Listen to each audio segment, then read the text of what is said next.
Welcome to Kenton's videos. Enjoy the video. You start by adding the eSIM profile now so calls and data can coexist.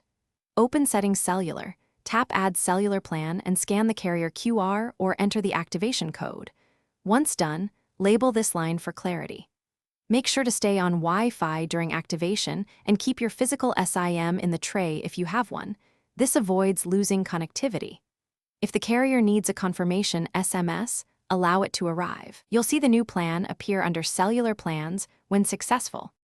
Once the eSIM is added, configure how each line behaves so calls and data route correctly. In Cellular Settings, pick a default line for calls and SMS, then set cellular data to the line you want for mobile data. Make sure to toggle Allow Cellular Data Switching if you want the phone to use the other line for data during calls.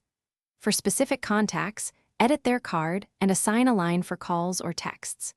If you travel, enable data roaming only when needed and turn on Wi-Fi, calling for better coverage. You finish by testing both lines.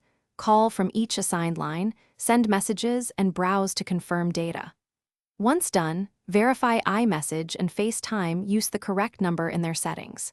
If activation or service doesn't work, restart the iPhone and rescan the carrier QR. Make sure the carrier has your IMEI and eSIM activation enabled. If problems persist, reset network settings as a last resort. This clears Wi-Fi passwords, but often resolves stubborn dual SIM routing or registration issues. Thanks for watching. Consider subscribing if we helped you.